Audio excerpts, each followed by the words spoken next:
title of this podcast. This is me. So. And this is you. Yep. So everyone I bring on, I try to get their perspective, their story, because I feel like everyone has just like something to like, what brings them to their point of view, and what makes them them. You know what I mean? So everyone's like, story makes them them. This is me. Like, this is you. Like, you know what I mean? Yes, so, we are us. Yeah, exactly. So we are us. We're back with another episode. You know, Friday. It's a good day. It's a great day. I got my man Marko here. Minutes of Marko on Spotify. Spotify, Apple Music, Streamcast, and once people start caring more, all streaming platforms. Even though I say catch us on all streaming platforms just because I automatically assume that everybody's on Apple Music and Spotify. Right. And then you got the fucking weird one like fucking Stitcher. Yeah. And all these other things. SoundCloud. Yeah. It's like, do you really want to be a SoundCloud podcast? No, dude, it's where the pedophiles hang out. You don't want to be on there. Stitcher. I don't even know what's going on there. They got bodies and drums if you got a podcast on Stitcher. Yeah, well, we gotta get you on YouTube. Bro, yeah, I know. Yeah. I keep telling Jack, make the YouTube channel because it's gonna hit, and we need cameras there often. Yeah, man. You know, I like the facial expressions. That's big for me. Yeah, you emphasize well. Man, I made it in that sense. I grew up studying in Living Color Jim Carrey, and I really locked in on the emphasis of a facial expression. I had a lot of very colorful, loud, witty Italian uncles and great uncles who call them sizzies, but not sissies, sizzies. Sizzies is a great uncle or aunt. Okay. And you could make a whole bit or a whole vibe of a facial expression. So I used to be a psycho when I was young and look in the mirror and I would reenact Ace Ventura all the time. Okay, yep. You know, and I realized the power of that, and that's a big gig to even my teaching, man. I could change a whole situation with the facial expression. Yeah, I imagine, you know, especially with kids, to try and keep them in tune and stuff like that. Keep them entertained, man. Yeah, you got their attention for so long where it's like, if they're not entertained, how the hell are they going to learn anything? Exactly, because I teach social studies, yet don't give a shit about social studies, shit. to be real honest with you. So how do I make this interesting? Because I'm really here to just help them, but I have to do it through also making them pass social studies things. So you're Italian. I didn't want to assume anything, you know, in today's day and age. But with the way you talk. Well, I'm offended and I'm leaving. I saw you making tomato sauce, and I looked at the countertop, and I'm not saying anything about, but you had marble countertops, what it looked like. So I'm just like, he's probably Italian. It's a nice stove. The sauce was the right consistency. Yeah, the sauce is nice. Yeah, because it wasn't meaty, and I'm just like, if it was a meatier sauce, I'd have been like, nobody likes a bolognese the whole time. Oh, exactly. And I had a couple girls on the Two Buttons Deep Booze cruise that I don't know if it, I don't know what the energy was, but they made a point like, your sauce isn't as good as mine, and I could look in their eyes and be like, listen. You're not fooling anyone right now, okay? You love that, but you want to like have something right now. But yeah, the sauce is on point. But if you don't defend your family with your grandmother's sauce or your aunt's sauce, like, who are you? 100%. And I'm going to tell you right now, it's my mother's sauce because it ranges. And I'm going to hold it down for my mom right now. She has she has two sisters. One unfortunately passed. My her in-law, a woman, because she has a brother, they all make good sauces. My grandmother makes a nice sauce, but when you grow up with a certain sauce, you're biased. But most of my family kind of agrees she just has that right touch, bro. And there's no way you could teach that shit. Oh, never. It's all about like the rigor mortis arthritis pinch. Yep, exactly. You know what I mean? Those little things make it. Never a measuring spoon that I've learned. Like, I can make rice with my eyes closed. Okay, like, there you go. My mom makes Spanish rice, but my mom is white. Big fan of Spanish rice. My mom's as white as you. So she can. I look like a straight colonizer too. Yeah. So until people get to know me, they're like, "Oh, you have Italian in you," but it's only from my mother's side.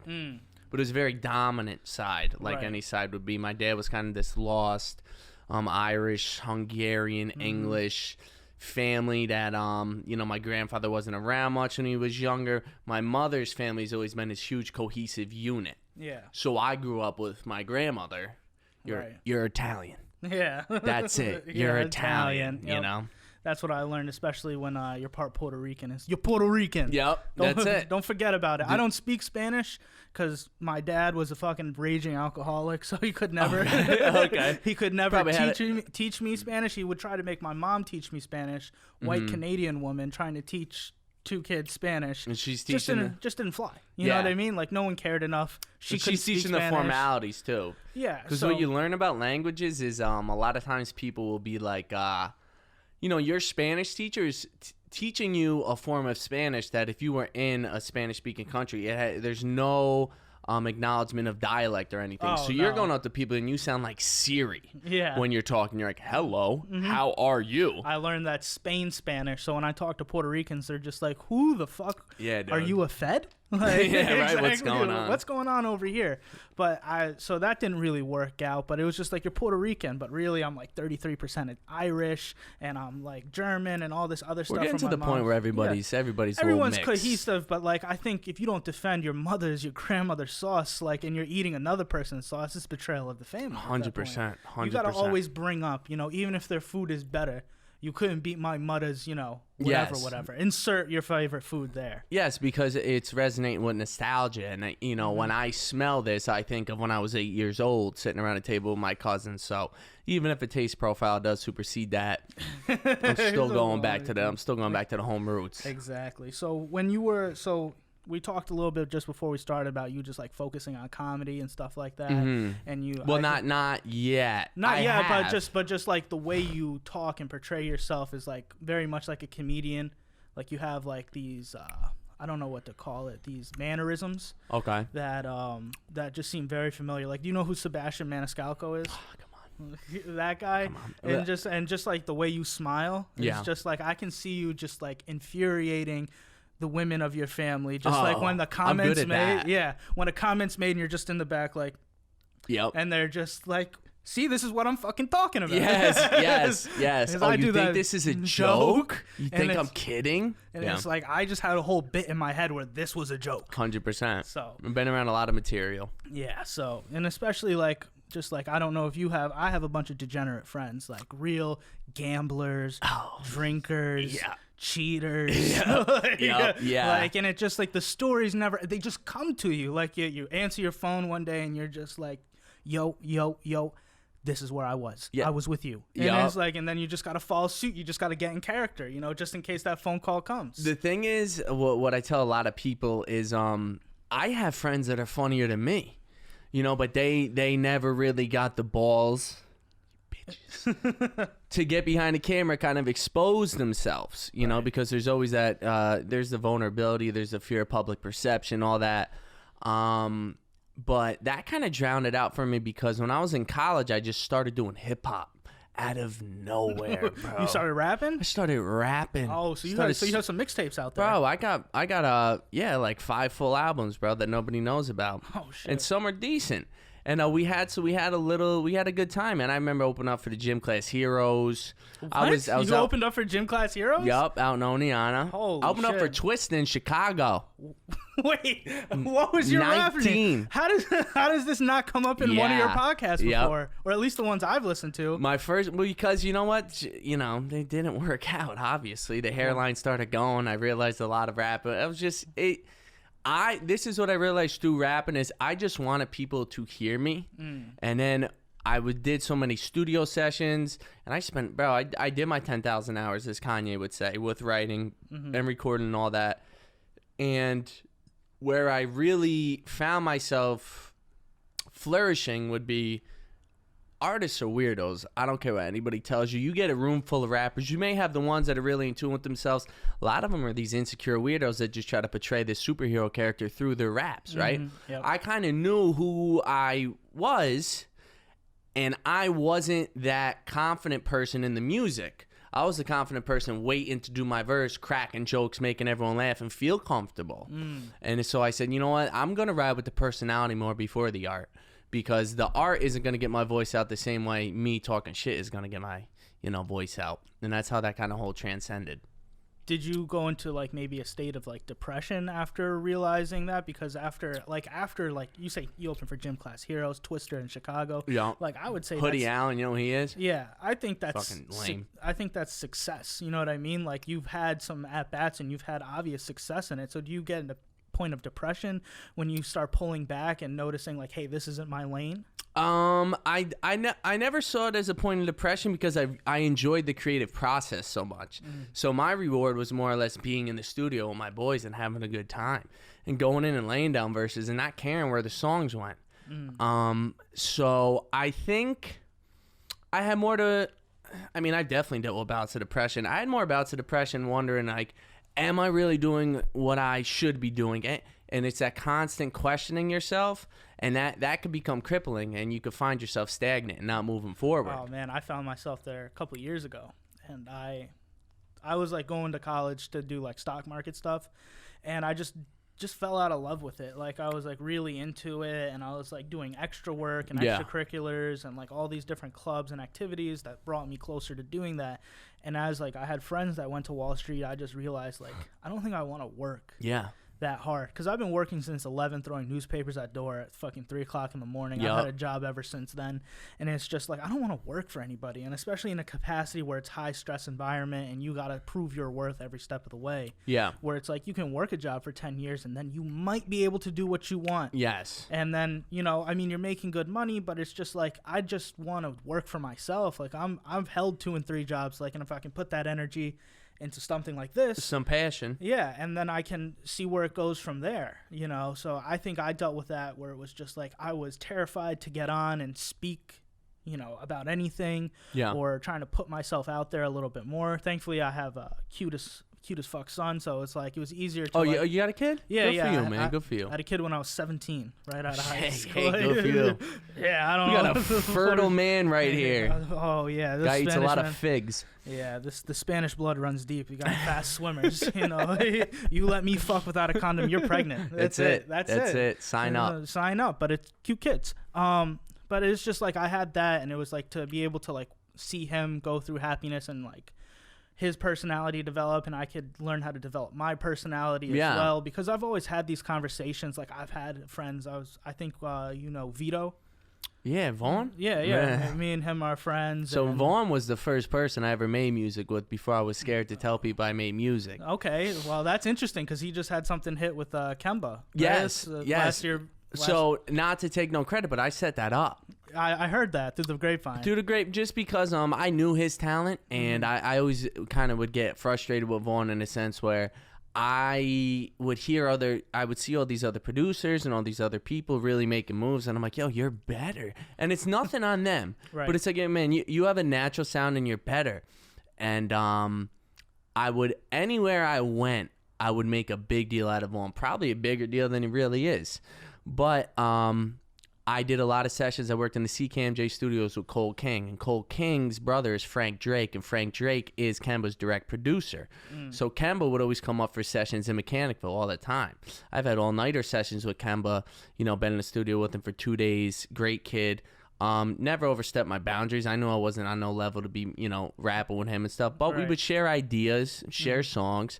But I started to make a point to bring Vaughn's sound around and bring Vaughn around at times. Right. And I remember the one night it was about 3 a.m. and I played him Last Year Being Broke. Because Vaughn rapped on that song before anybody. Yeah, I heard it years before. Like, I heard it because I also friends with James Joyner. I fucking listened to it like when I was Is it Joyard? What? Joyard? Joyner. I don't know who that is. John Joyner, James Joyner. They're 2 rapper producer up. They're very talented as well. And same thing with you. Fucking drop something. Yeah. But I listened to that Last Year Being Broke, and I was just like, damn, this is a fucking hitter. It's a hit, bro. Yeah, and I was just like, and then I got shown it again a couple years later by Vaughn. He was like, you heard this before? And I was like, bro, didn't you rap on this or something? Yes. He was like, yeah. Yeah. And fucking... He kept a couple of them lines. Yeah, and bro, that song hit. Kemba did his thing on it, and I was very impressed with, Me too. The artistry of it, and... I forgot where I was going. I lost my train of thought. I thought it was an unbelievable song, and just because I'm biased, I like to listen to Vaughn's because that's the root of the song, and Kemba was humble enough to ask for it, and that's what, what I respect from artists. But he put his own spin on it. He put his own lyrics on it. Right.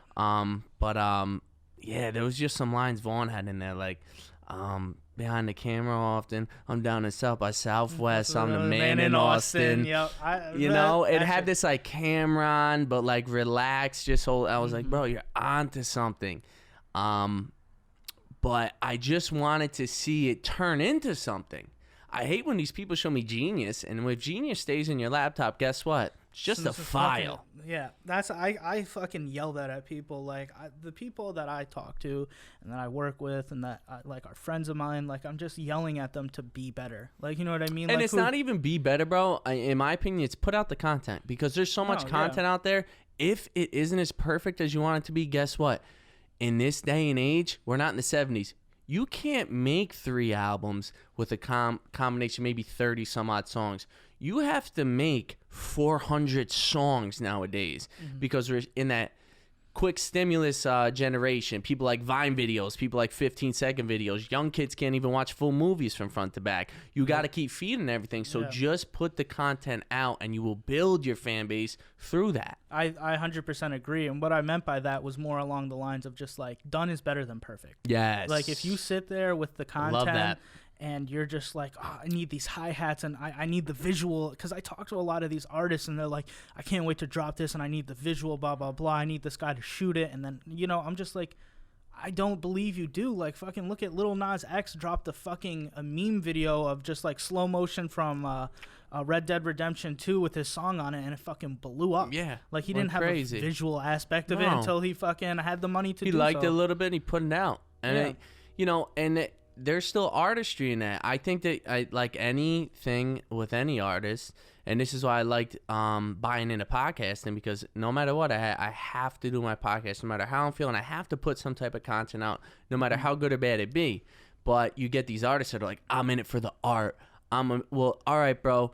So just accept that attitude, probably ain't gonna take you too far because there's a lot of great artists that nobody knows because they're still trying to perfect that album they've been working on 10 years. Like it's a detox, but you don't even have Dre's name yet. Yeah, motherfucker, put out a single, a line, something. Give the people something to know you're alive. And to like to piggyback on that, it's like just to get the content out there like you do and like I do. Like you had like 10 episodes right now?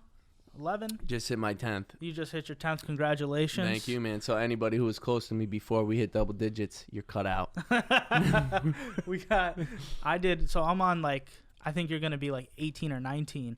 And like just to look at like when I post this to YouTube, like it shows you how many cumulative hours of content you have out there. And it's like, I almost have 20 hours of content. And I'm just like, Jesus fucking Christ. Yeah, that's great. Like 20 hours is like, that's almost a full fucking day. Yeah. So Minutes with Marko for me was kind of a thing I was doing. I was doing it years ago just through my phone when I would be riding in my car. So there's like 40 episodes of Minutes with Marko from those sound bits on SoundCloud. Some Bill Burr type shit. Like just Monday me alone podcast. And me just ranting. Yep. Kind of hitting motivational stuff, but making it funny. It was just I could tell when I'm in the flow state, right? And I also have to do a build up for that. So like today before I came here, I made sure I was just like relaxed for 30-40 minutes, kind of clear my head, maybe take a little walk. I got a slice of Cugino's pizza. Cugino's pizza, yep. And I just made sure I was in that flow state because when it's there. I don't like trying to push through that. So I'm not always going to be in it, but there's little ways you could put yourself in line to do it. No matter, it could open up for you and you could be on fire, or you could just be on point. Right. Either way, record it and get it out, because guess what? One day you're going to have 400 episodes and nobody's going to give a shit about your 17th episode. Right. If I have a listener that didn't like an 8th episode and logged out, see ya. Right. Because if goodbye. they're not going to like you at 8, what's going to make them like it at 5:03? If you don't like me at 8, don't like me when I'm great. Yeah. Let's say it right now. Actually, you can like me when I'm great. I don't give a shit. My man, there you go. You can come back. I feel like people can people are so quick to like just like cast people out and not have any empathy. I feel like everyone's just like, yo, fuck that guy because he did something back then. It's like, Yeah, is there man, is there a possibility of growth? Yes. Could they have changed or something? You know, maybe they haven't. I'm not saying give everyone a second chance, but I'm saying, like, in general, like, I believe that people can change and change drastically. 100%, man. I see it every day. And that's the toxicity within the cancel culture, is that you're going to write someone off for a crazy comment. You're going to tell me you never made a crazy comment or just said something wild and probably regretted it shortly after. I'm just going to be completely dismissive on your morality as a whole and just kind of be like, you know what? F this guy. I want the worst for him. Right. No, man, because as we go back to me teaching, I teach kids that made a lot of mistakes. So if I'm going to look at that kid with a cancel culture perspective, I could say, I'm done with you. I give up on you. That's it for you because you did this. And you could say, oh, well, there's younger kids. Well, I also am teaching like some 17 to 21-year-olds at times, Right. who have messed up, who have done time. And it's like, no, man, listen, there's always room for change. You could be 45 and change. You could be 60 and change. And that whole just trend of canceling people, I think, is very toxic because it's turning into crushing free speech, and it's turning into almost like the thought police type of thing, like some Orwellian shit. It's a little scary. Yeah, I don't vibe with it. I had a little hesitation making this little vlog. I'm doing like these little 60-second vlogs because, like you said, no one can sit down and watch a full thing. And I'm on TikTok. Go follow me on TikTok. Are you on TikTok? Oh, yeah, man. We got to talk off camera about that. I'll see. But I only see like the people doing like dances and shit. Right, yeah. So I'm making these vlogs, but I was like saying like I watch these things and it's a younger app right now. So it's like a bunch of little girls fucking dancing and twerking and like pretending to suck dick on camera, and I'm just like, I didn't know that. Well, this is what I'm saying. It's like, where the fuck are your parents? Yeah. Like, my mom knew everything. My mom knew if I smoked, like if I was around the kids I was around, like I couldn't hide shit in my room. My mom would go through my drawer. She would put my clothes away. And like go through. My mother dug through the underwear drawer. So where are your parents? Yeah. Like, this is what pisses me off. It starts at home. Like, my mom knows when I'm listening to music. Like, you can't hear your daughter listening to music with her friend with the door closed. Like, you're not following her on these social media apps. Yep. And I said in the video, I was like, this is why there's school shootings. Yeah. Hey, yeah. Because what's going on at home? You don't know. Like, and it's just like, I couldn't go to the bus stop without like, I lived in a small town. I lived in Menands over here for like most of my school. Okay. But it's just like everyone knew who we were. So it's like you couldn't really fuck up. And it's like these kids are bringing weapons to school. How are you missing a weapon? Yeah. Like, you're going like, oh, see you, honey, I'm going to work, blah, blah, blah. And you don't know someone. Yeah, I didn't check my gun safe. Or it's just like, oh, I'm missing a gun. You know what I mean? I'm just like, first, like, how are you not talking to your kids? Like, yes, how are you my son hasn't spoken to me in 3 weeks. His eyes are heavily black under there. On his internet browser, there's multiple searches about guns, about ammo. He's got some emo notebook. But you know what? Let's just let it ride out because I think Jeremy's really a good kid at heart. No, your kid's fucked up right now. And you got to get a grasp. And these white parents were just like, their room, their space. Get it the fuck together. Yeah, right? What is I never had a space. The door might as well not have been there. Yes, man. So that's a weird thing because when you look like a colonizer, but your mother's name is Maria Dominica Piscatella, people really don't know, the difference in culture. So I went to like a primarily white middle school. It's K through 8, right? Mm-hmm. So I would be different just because I had my like what's that like design? Is it paisley with all the weird little designs or something? I used to have like, we'll call it paisley. Maybe I'm wrong. Correct me. Paisley polos, maybe a chain under there, my hair slicked back, nicer shoes. I may have a leftover bolognese sauce that I had to heat up in the teacher's lounge, and I was one of the few that did that. Mm-hmm. Garbage bread was a big thing. I used to hustle garbage bread in middle school because trading went on. Mm-hmm. And none of these kids, they all have bologna sandwiches. Mm-hmm. So I would slice a half a loaf of garbage bread, about 10 slices, keep my other half, and I'd get hot fries, string things, Dunkaroos from everyone around me just for a slice of that. Smart. But there was a difference there because I just seen the way parents talk to their kids and, honey, oh, don't. Bro, if I disrespect someone, I'm getting the pinch on the arm, I'm getting pulled behind the car, and I'm getting my ass beat. You know, See, your culture, my dad just went off. Started swinging right in front of everyone. Yeah, no one fuck with him anyway. Yep. So it's just like everyone just like, I didn't see that. But it was just like more of, hey, you're my child. You don't have that privacy yet. Yeah. Guess what? You're 14. You don't deserve that privacy yet because we don't even know who the hell you really are yet, and we need to keep a good track on that and figure out who you are. Yeah, I think that's 100%.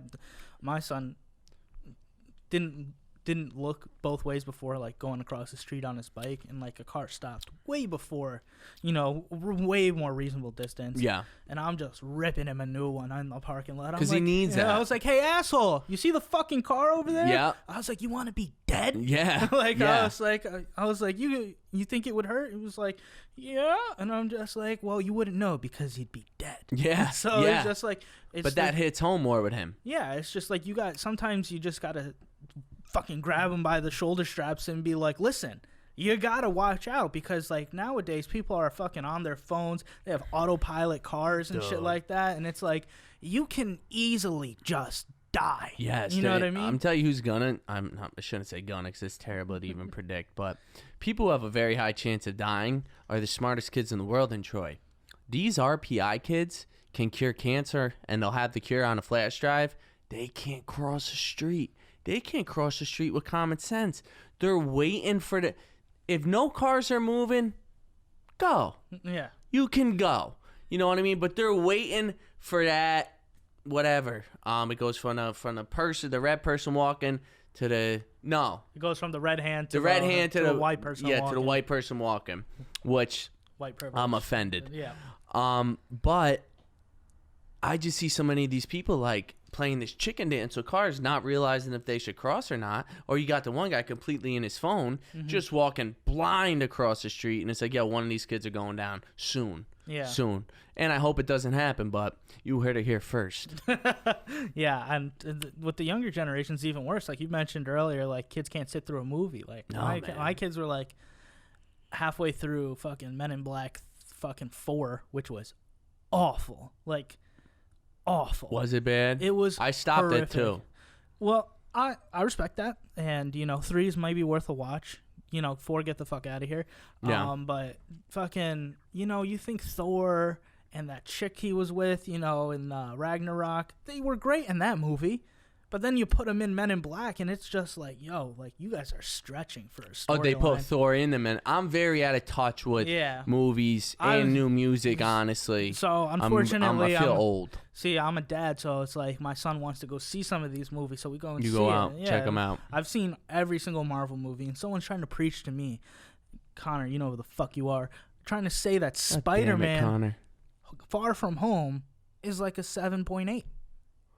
Well, now I'm lost. Well, was that a great movie, and you're saying he's underrating it? I'm saying it was a terrible movie, and he's overrating it. Oh, wow. So you're going hard on Spider-Man right now. So I'm really sick of the fucking Marvel movies, because that's a thing, right? I like Marvel, you like DC. I love Marvel. I'm just sick of what they're doing. Like, just put together a great storyline. Yeah. And, like, stop trying to, like, fill it with just, like, comedy. Like, I feel like the you're writer's not here room, to be funny. The writer's room is stretching for comedy, and it's like, this is a superhero movie. Yes. Like, where there should be comedy is Deadpool, because Deadpool in the comic book was funny. You know what I mean? Like, I can get little spurts of humor, but if you're just trying to, every other line, like, and it's just like, and you're missing. You know what I mean? It's a random thought is because I don't watch many superhero movies, just because I've never been invested in it. Only ones I used to watch, I was a big Blade kid when I was young. I love Blade 1, 2, 3, but okay, I'll watch it. Yep.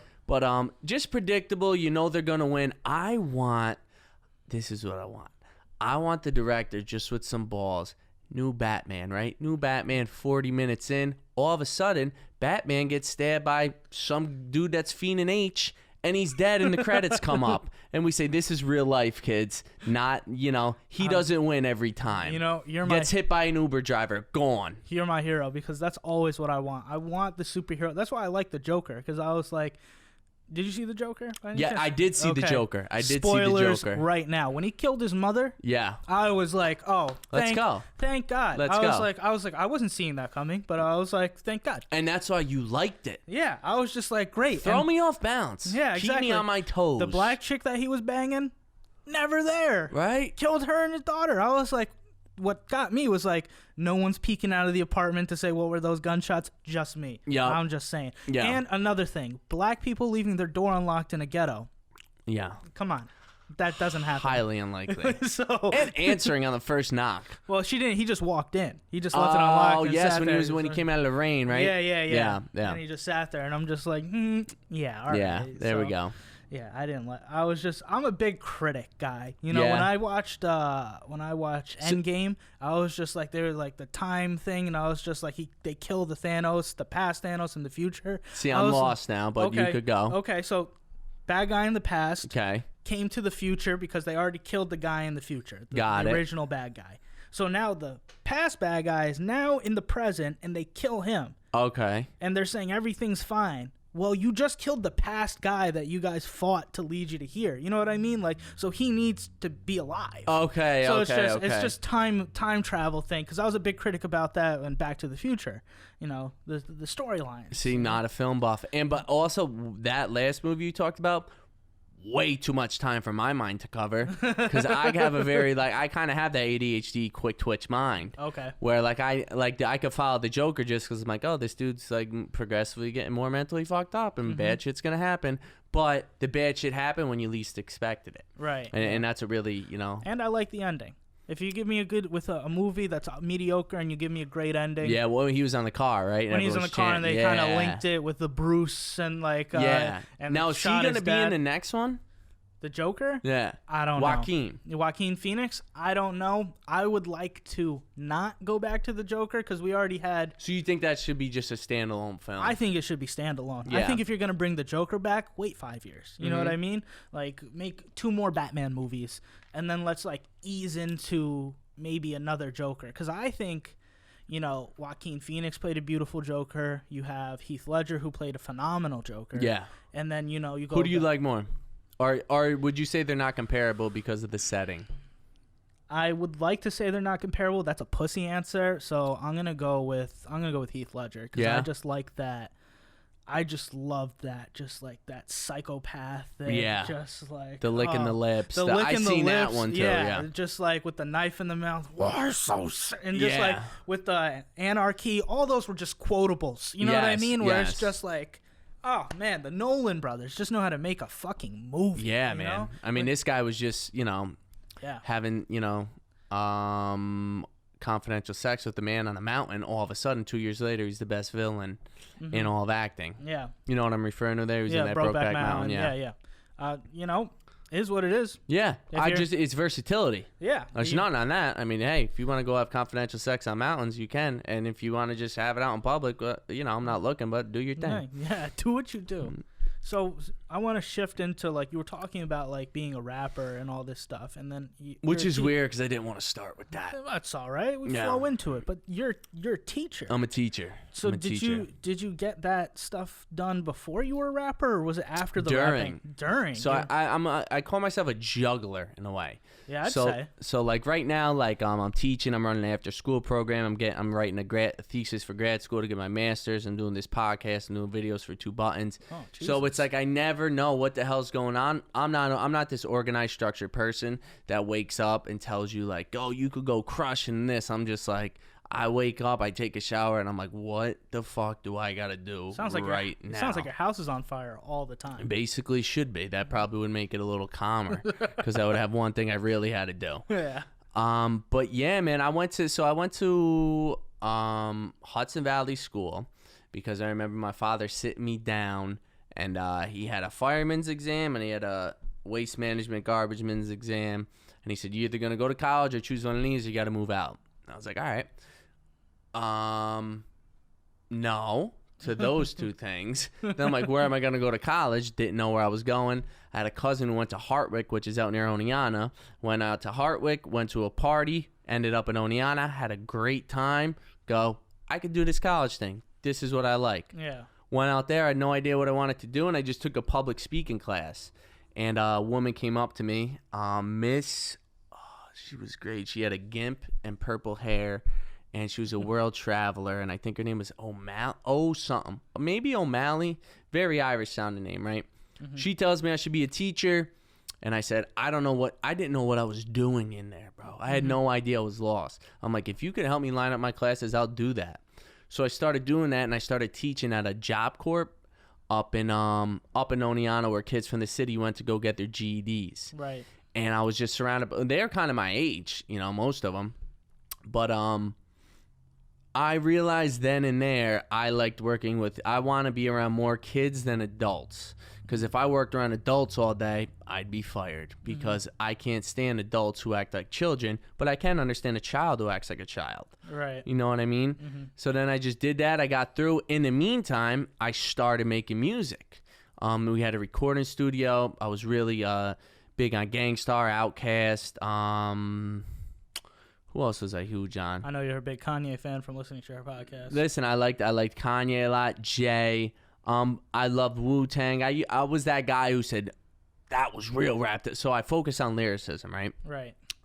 And I just started doing it. And I was gaining a little clout within that community. I was getting shit on at home. Yeah. By close family members, friends, getting texts. Are you on drugs? What's going on? What's the problem? Oh my God, some of the comments from family were just hilarious, but like, damn, And I remember telling my grandmother, I was like, Grandma, yeah, I'm a rapper. And she said, oh, you're a rapper? How much do you get paid? I was like, well, I don't really get, you're not a rapper, because if you were a rapper, you'd get paid, right? But it gained a little traction. And the main thing it taught me was just how to be on stage. So a lot of times I did a show, I would take them breaks and tell jokes and talk to the crowd and just do crowd work. And that was when I had the most fun. And then I remember in my head being like, shit, I got to do a song now. Yeah. And, but I kept doing it, and I just kept putting out work. And slowly but surely, I end up going back to Troy. I start tutoring in an alternative learning program where kids get sent out from the high school, middle school, go to this school. And I just liked it there, man. I just liked the colorfulness, the creativity of the kids, the brash honesty. It's chaotic at times. You get your fights, your arguments, your emotional outbursts. But being able to be comfortable in that, I feel more comfortable in chaos, right? I couldn't be in I couldn't go teach at Niskayuna where every kid goes in and sits down and it's like, what do we have to do today? Right. I couldn't do that because I'm not that teacher.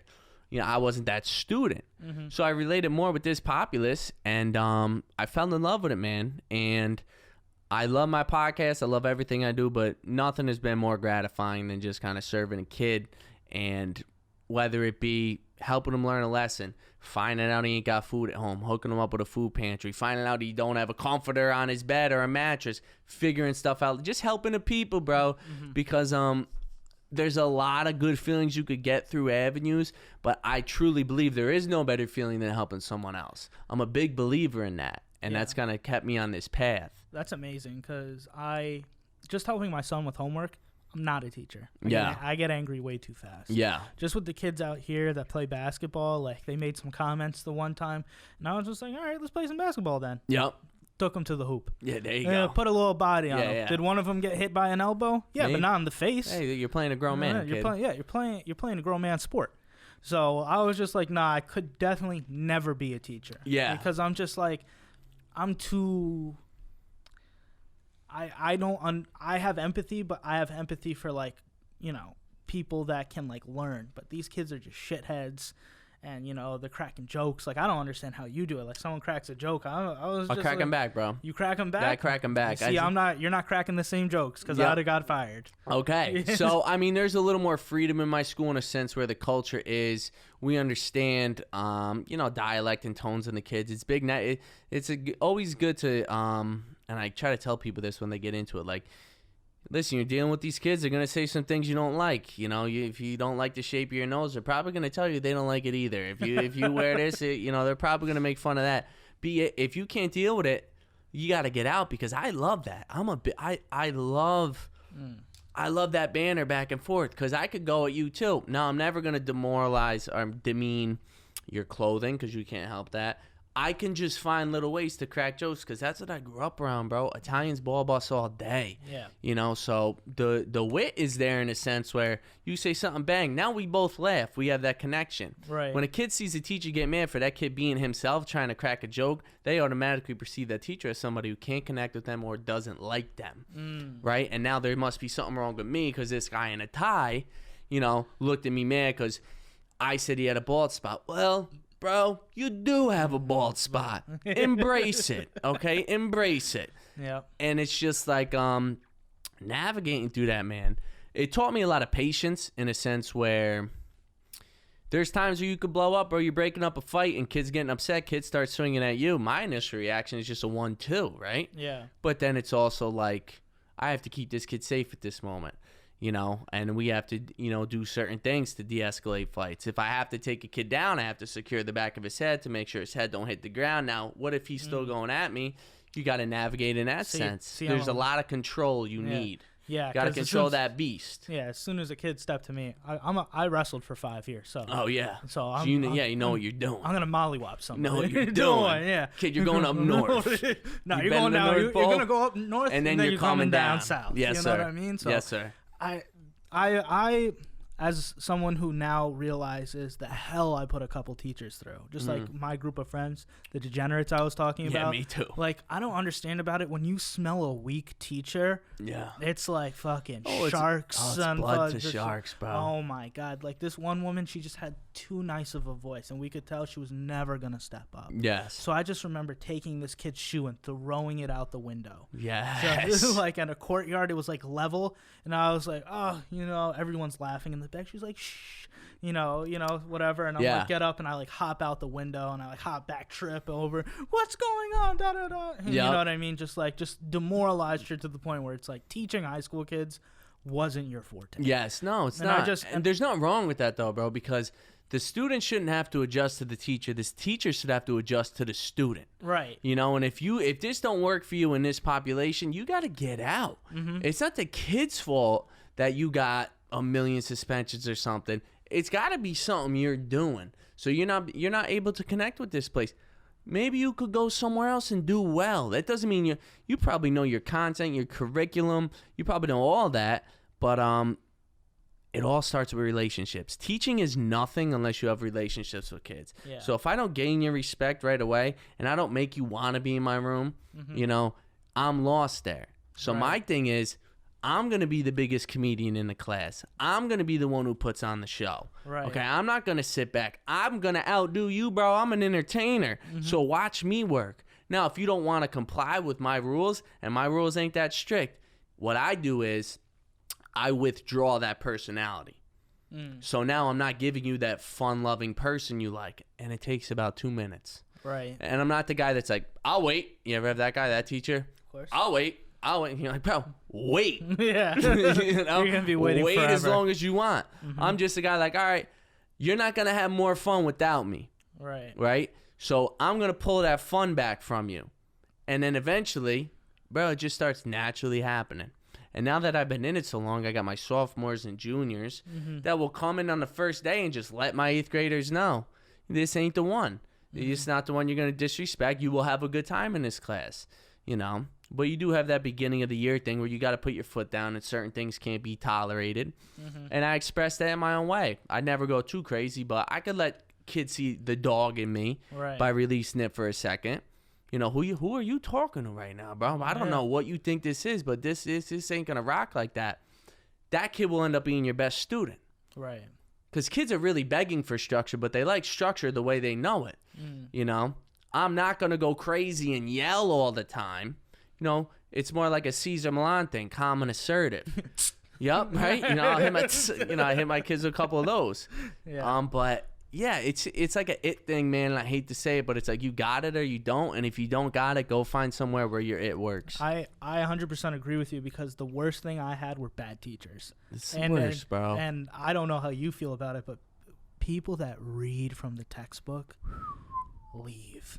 Yeah, I can do this. Yeah, you know what I mean? Like, I got it. I got it from here, Chief. Yeah. You know, I can take the next paragraph. Yes. Like, I hated that. And by what you're saying, like, I had a bunch of teachers that in essence, not only saved my life, but pushed me into a forward path by believing in me and showing me that That's good to hear. There is people that support you out here. Now, I will say I didn't realize that until I became an adult. And when I became an adult, it was like immediately after high school. Yeah. So just realizing, I remember specifically this one teacher, Miss Wilson. I had told her I got a girl pregnant and that, basically I need to get out of high school. Yeah. I was in a situation where it was very sketchy if I'm getting out of here on time. Yeah. So I'm just like, yeah, I told her. She had empathy for me, and she was like, you got to come and do. I was a public speaking class. Okay. And I, of course, fucked off the night before and smoked weed and didn't write my public speech for my final. And I was like, I'll just skip class and write it and give it another time. Whatever. There you go. They sent down a hall monitor to come and find me. And I was just like, I was sitting at the table, but I put my notebook up so they didn't see me. It was an older hall monitor, and I thought I was just cool. The teacher came down, Miss Wilson, into the senior junior cafeteria. Yeah. And ripped me a new one. Really? In front of all my friends. Made me get up, pack all my things. She was pregnant, too. So a pregnant woman walked downstairs. Oh, there's some hormonal energy going on. Rip me a new one. Mind you, I'm writing the speech. It's not done. Yeah. And I'm trying to, turn it into a motivational speech. So I'm just, trying to say, So I give the speech, and I'm just I'm trying to say in the speech, you're not going to be what you want. You're not going to go to the school you want. You're not going to be what you want. But I never finished it. So it finished at, you're not going to succeed at your dreams. Cut. Mic drop. And that's it, folks. Give up. Give up. And that was it. And I just remember her pulling me in, with tears in her eyes and saying, you need to get this together. You don't have time. Yeah. And she was like, I'm going to pass you for the sake of you need to get out of here. What a good lady. And I was just like, damn. I just remember that always. I made a pregnant woman walk down 2 flights of stairs. Yep. Rip me a new asshole. Yep. And have me come upstairs and pass me. You know what I mean? I had a teacher. His name was Mr. Carroll. Shouts out to you. You're the OG of OGs. But just remember, he knew that I had problems at home with my father. Yep. With his alcoholism. And, I couldn't deal with anger. I was very, I would say depressed then. It was suicidal, but I was just being a pussy. I was like, I'm suicidal. But I didn't have the fucking balls. Kind of a cry for help. Yeah, kind of like that. And it was just you just stay after school and shoot ball with me. Just over and over for hours. Until 6 or 7 o'clock at night. He didn't get paid for that. No. You know what I mean? He didn't get a bonus. He never told anyone about that. No. And he just goes about his day. And I'm just like, yo, you guys are just beyond the MVPs. To just show a kid who's going through it that there is a light at the end of the tunnel. Yeah. And there's hope at the end of the tunnel. Or you're worthy of time and love. Exactly. Even my college professors who took time out to show me different things and to guide me through it, it's just damn. Yeah. I wish all teachers were like this. And that's what makes me so upset when I find bad teachers. Yeah. And I'm just like, yo, You're in the wrong There's a couple field. of them. Yeah. A couple. There's Yeah. I'm being modest with that statement. Yeah. There's far more. How than do a you couple. deal with it as being this teacher who seems like an excellent teacher? Oh, thank you, man. To those teachers who are reading out of the book and can't control their class as you walk by with your M&Ms oh, she got it fucked up. It's more or less I'm never gonna critique. New word alert. new word, critique. I'm never gonna critique the way somebody goes about their lessons or because I have teachers that make way better lessons than me and they're way more organized and stuff, but and it's not even in my school necessarily, just at all the schools I've been to, because Jesus, I could have people in my building did you hear that Markos taught? No, I'm talking about I've student taught in different places. I've taught at different schools. I've seen a vast array of teachers, right? And it's yeah, you got everything lined up and everything looks well on paper, but your kids don't want to walk in your room. So it's not going to work out. And that's unfortunate, but I'm not the principal and I'm not the superintendent, so I'm not here to fix your class. My thing is, don't try to pick me apart and resent me because the kids want to be with me. I can't help that, man. I'm just big on personal connections. That's my main thing. If a kid wants to stay with me after school because he don't want to go home, he gets to stay with me. And that's another thing. We do this after school program just because a lot of kids don't want to go home for reasons that you would know of. Yeah. and you don't even got to go into them. Anything that just popped into your head, yeah, that went on. I've seen it all, bro. I've seen the worst of the worst. Yeah. I've heard the worst of the worst. How do you like, not to cut you off, but how do you deal with that? Because I'm critical of parents as just a parent in the school. Like, I'm just like, holy shit. Yeah. You hear these stories and you're just like, it's hard to hold my tongue seeing these people. Yeah. How do you do it, like, as a teacher where it's like, yo, your kid's telling me all this? Like, Yeah. Well, a lot of times I don't see them parents, but I remember when I first started, I struggled with it, and I was a little confrontational, and it got me into just some stuff I don't really want to get into too much. yeah. But slowly but surely, you got to realize that, we just can't go knock on someone's door and act crazy. You kind of got to just be there for the kid and do everything you can for the kid. You can't control the parent, but you can control your relationship with the kid.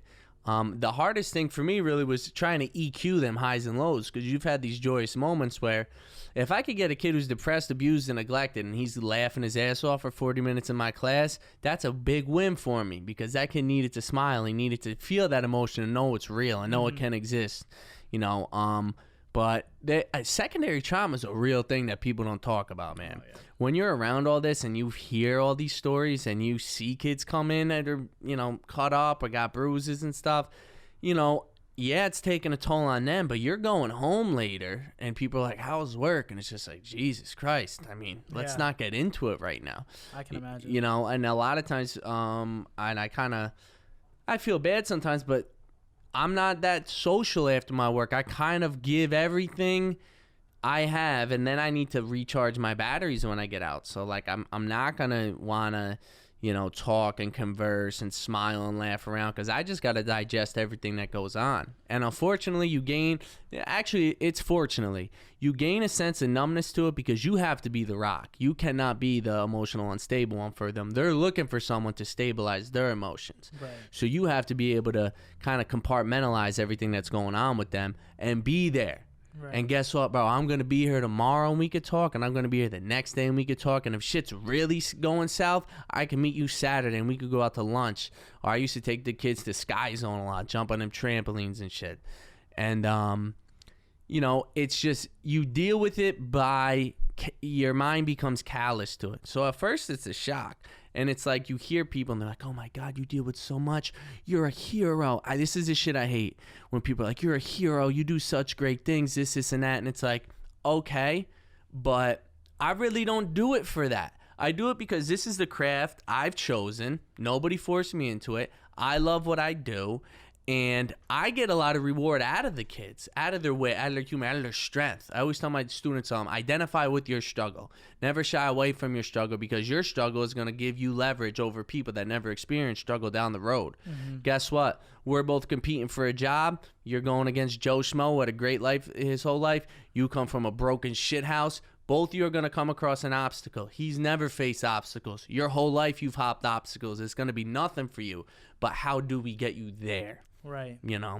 And what is the program? Because I've seen that you posted a couple times. Like, I saw you took the kids to, like, Great Escape or something. Okay, so my program I work in is the ALP of Troy. It's the Alternative Learning Program of Troy. What I do for my after-school program, my summer leadership program, is called YMP. It's called Young Men of Purpose. And it's kind of like a guidebook developed by this ALP principal out in Indianapolis, Roy Dobbs, who's a genius, who had a 1.6 GPA in college, was failing out, dealt with everything you would deal with in a economically depressed urban environment, and got through, became a principal. The whole YMP thing is, we're going to give you a place to go. We're going to feed you. You're going to be here. But now we're really going to just, the work we're going to do is character. The work we're going to do is self-discipline, sex education, humility, honor, respect, all stuff like that. And just the building blocks to becoming a man. Right. And now, thankfully, we have a girl who's great with the kids, and she's doing like a young woman of purpose program. But what gets annoying is, a lot of times in my class, I've had days, bro, where I don't teach the social studies. I hope the leaders of the school ain't looking at this, because I'm up for tenure this year. And hey, if we want to talk about shit that went on and it's everyone's kind of in a bad place, we're going to spend 50 minutes and we're going to get our emotions out. Because this is going to keep you from going into the next class and telling the teacher to suck your dick and flipping a desk. Yeah. You know, so a lot of times you might get a little shade that are like, well, he didn't follow the curriculum today or teach this today. I just made the day a lot smoother for you, because I guarantee you that when you ran out in that hallway for that fight that was going on and was looking for help, and I was going to be the one that ran in and helped break it up, you didn't want to be in that situation. So kind of focusing on deciphering the emotions in that immediate moment led for a better day. It's just kind of like chaos and emotional control, and you got to learn how to ride these waves, man. And how do you build a lesson plan to teach these kids when it's like, now you could correct me if I'm wrong, but like I feel like there's a lot of government oversight where it's like you have to teach. Oh, the Regents test, the state exams. So I have to teach a kid who will get sent to me in 10th grade who reads at probably 7th grade level, and I have to make him pass a Regents exam. And I'm graded the same way a teacher would be graded in Shenendahowa. Right. I'm on that exact scale. None of what I deal with is taken into account. I am simply a number in there. That's what kind of slowly pushed me away from the public school system. And I have other plans, you know, way down the road to educate, but to educate in what I consider real education, right? Right. Because it can be very disheartening when a higher up is discussing with you that this percentage of kids didn't pass it. Well, that kid was in school for 25% of the year. Yeah. Okay, and that kid was arrested twice, and, you know, it's just whatever. I don't really want to get into it like that, but how I teach that test, I teach it like a code, man. I'm not going to be able to teach you how to raise your reading level 10 grades in a year. But I can teach you the type of shit they're going to be asking you. And I could teach you the words to look for and the words that connect with those words. Like, I'm big on these word charts. Like, if you see absolutism, France, you know, and you see Louis, you know, Louis XIV in the comments, it's probably in the choices, it's probably going to be him. You know, and that might seem, that is alternative, but I'm like, it's a Hail Mary with these kids taking the Regents. Right. It's not a realistic expectation at all. No, yeah, I completely understand that. My second to last year of high school, I moved 4 high schools my junior year. So I moved from Florida up to Galway, which is in the fucking sticks. It's the smallest Galway. town. Yeah, it's K through 12, and there was like 400 total kids. So there you go. Small school. A lot of inbreds. Oh, to say the least. And then I came back here to Rensselaer, and then I finally finished at Shaker. In this translation of all this. Did you go to Rensselaer High? Yeah, I did. A lot of Burmese there. Yeah. I student taught at Rensselaer High. Yeah, so a lot of Burmese, a lot of Asians. Yeah. Yep. Refugees, right? They go to that church here? Yeah. They got them out of Burma? So they had that, and I just wasn't feeling that. So because I had all my friends were in Shaker. You know, that's where I went from 9th, 10th when I left. Came back in the end of 11th grade. But in this transfer process, they lost all my regents for Wait, and you passed them? For Earth Science. And they were like, you have to fucking... For Earth Science, and they were just like, you have to take these labs and you have to do them. You have 20-something labs to do in 4 weeks. They were done before. Yeah, they were all done. Someone lost them. Someone lost them, and I had to redo them all. Oh my God, bro! And I remember specifically the science guy, and if I could remember your fucking name, boy, I would say it. You gotta be. And he was just like, "You're not prioritizing this, and you're going to fail because of it." I was like, "I took this and passed these. Yeah, it's not my fault. Like, you're telling me to redo things I've already done due to situations that were out of my control." Yeah, and he just had no empathy towards it. And did you end up doing it? Yeah, in his fucking face, I passed all of them. Good for you. I remember the last day I stayed for 2+ hours to finish the last like 3 in a row. Yeah. And did that. And then I still had to take the Regents for Earth Science. Yeah. Now, if you're not familiar with New York State teaching, Earth Science is 10th grade shit. Yeah. I'm in 11th grade. So yeah, I'm in a class below me. Yeah. Like with people who I've already like seen kind of grow up, and they're like, "What are you doing back here?" Like, "I thought you moved." And it's like, "I did. Now I'm back." And you know, it's a long story for everything. So it's just like I had to retake all of this stuff. and it was just hell on earth, and it was just like there was no other way, and it's like this is what the state requires, and I fucking hate it so much. It's like, yo, like this is not how you teach kids. Like, it's not. And it's like, and some of these schools don't have programs where it's like kids can go early and like work out. Like I thought that was like huge for like my wrestling program. Like, the coach would come and like pick you up at like 5 or 6 in the morning. To take you to lift weights and fucking torture you. You know what didn't seem like a big deal? Anything in the fucking day after that. Yeah. After you're doing fucking wall sits and fucking medicine ball tosses and sprints and live wrestling drills, you're done. You're cooked. Like you're walking into your 8 a.m. class. Like you don't want static with a teacher, a student. You just want to get through the fucking day. Yes, and you're calm. Yeah. And you're calm. But the schools don't open up. Like the fucking Rensselaer school, they're like, we don't open our doors until 8, so don't have your kids walking outside. I'm like, that's not how it should work. No, like never. If everyone's paying property tax here, like there should be programs in place to be able to It's a public facility. This. Yeah, like it pisses me off. Like I look and I see outdated computers. I look and I don't see any extracurriculars that are like vlogging 101, podcasting 101, just like YouTube videos 101, streaming. Like all the schools are completely behind. Like we're by the time so far behind. By the time they get to high school and stuff like that, you know, what are we even teaching them? Like in college, like what are we teaching them? By the time you get out, like all this time you could have used like in just like extracurricular programs. Like I'm not saying replace algebra with vlogging. Not what I'm saying. No, I hear but like you. brand creation and just like reputation creation. Well, just to the modern market. Let these kids know. Like don't discourage a kid who wants a YouTube channel, man. Let him go. Shout out to Karan's Life. That's my 10th grader, Karan. Karan, Karon, S, and then LYF. He has a YouTube channel where he just makes vlogs, bro. And obviously he's getting his friends crack on him and stuff because, you know, there's that.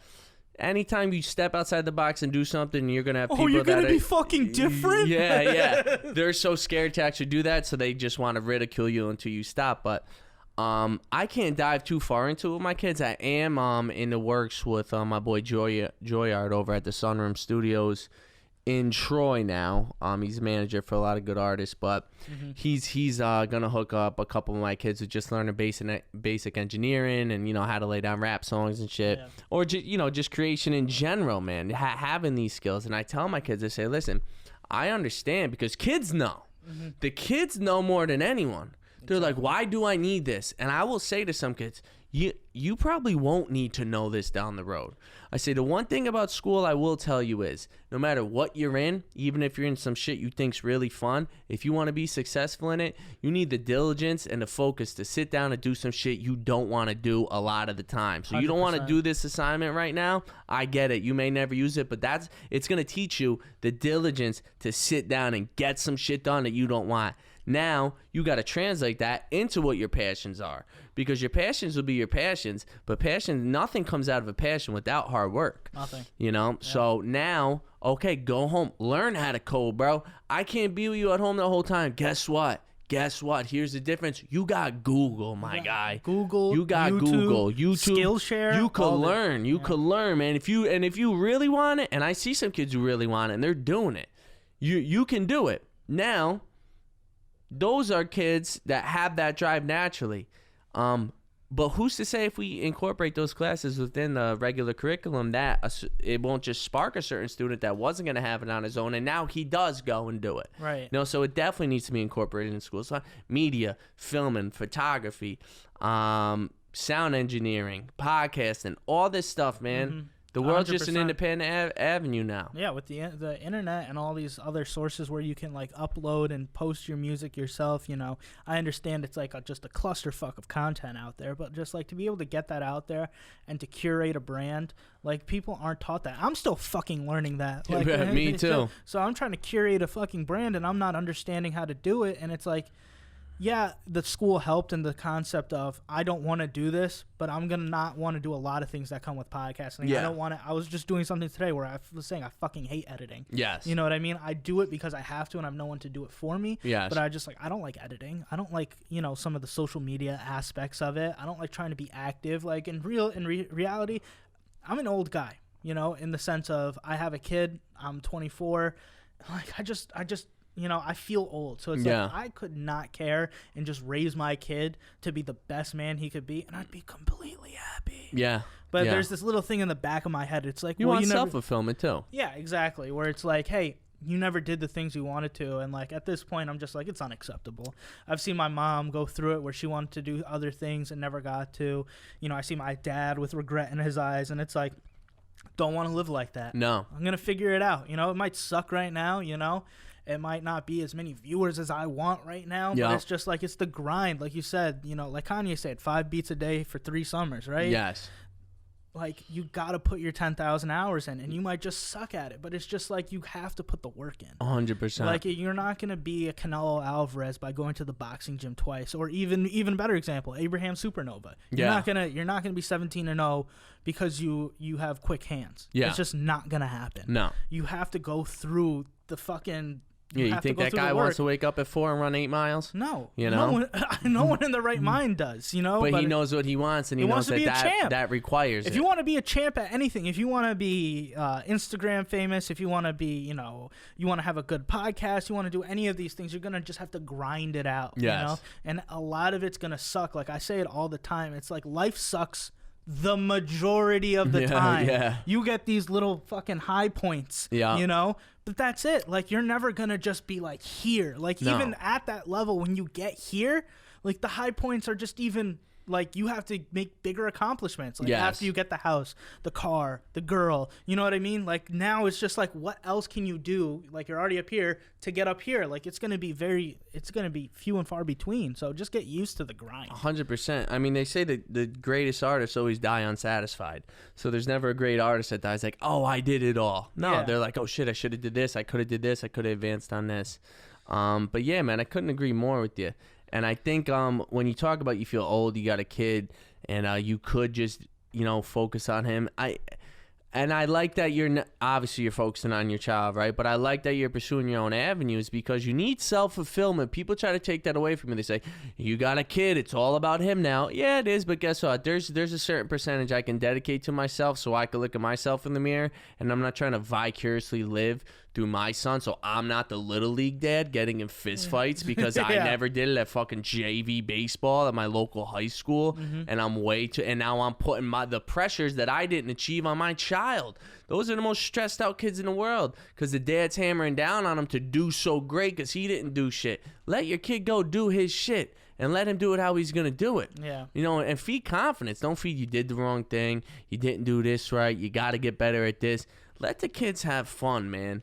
Okay, don't bring it back to the fact that, I don't know, you didn't make the varsity basketball team. Get over it, guy. Find something else. Yeah, I think that's very important for a lot of parents and for them to not just like, it's hard not to cast your beliefs onto your child. Like I remember my mom saying something about God.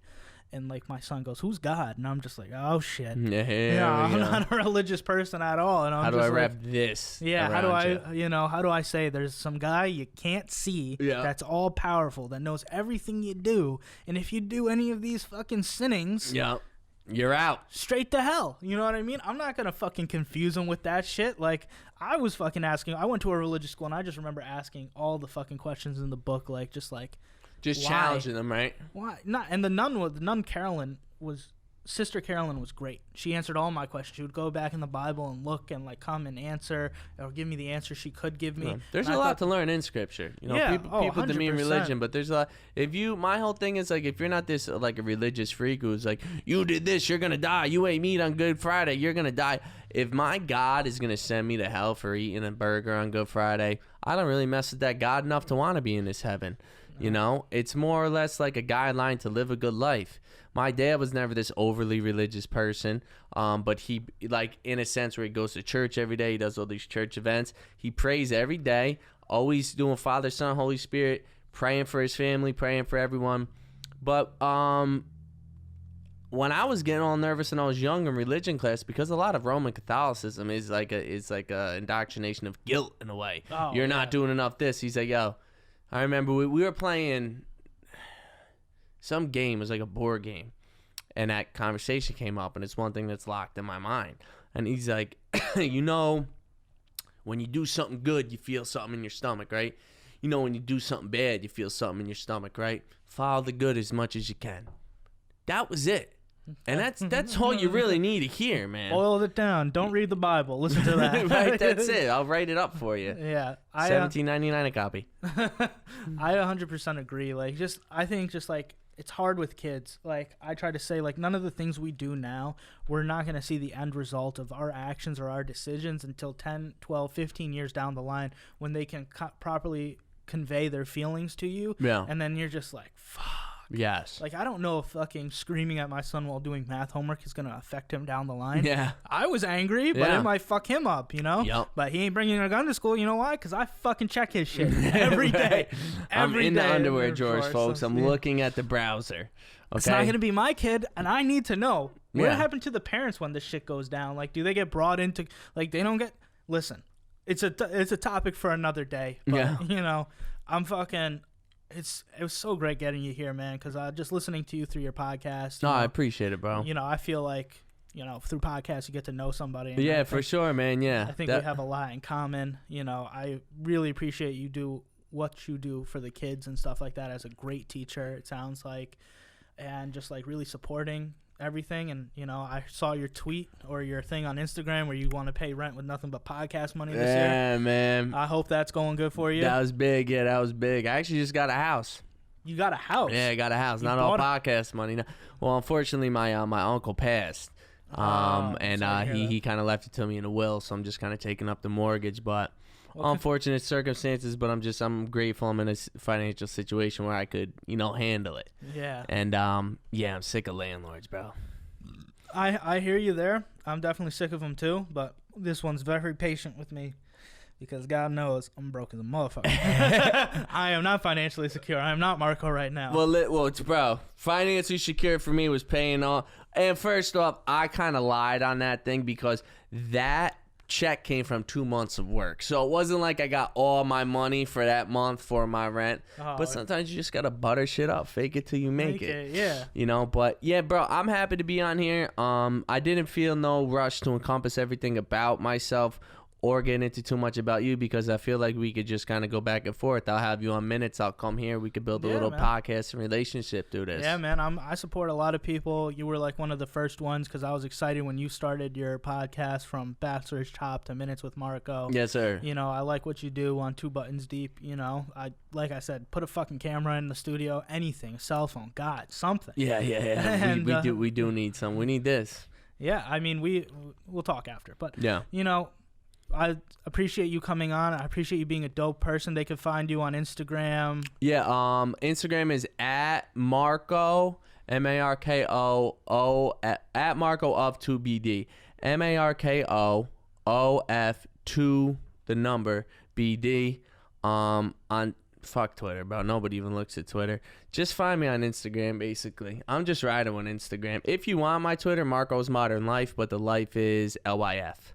And who the hell's on Facebook anymore except old weird guys from other countries trying to buy hookers? I say that, but every time I'm just like, I have way more Facebook friends than I do Instagram friends. I was like, I think I should drop my podcast on Facebook. Well, you probably should then. Just for some views, Jesus. You probably should. Yeah, something like that. But we got Marko here, dope guy. Make sure you go follow him. Go listen to the podcast.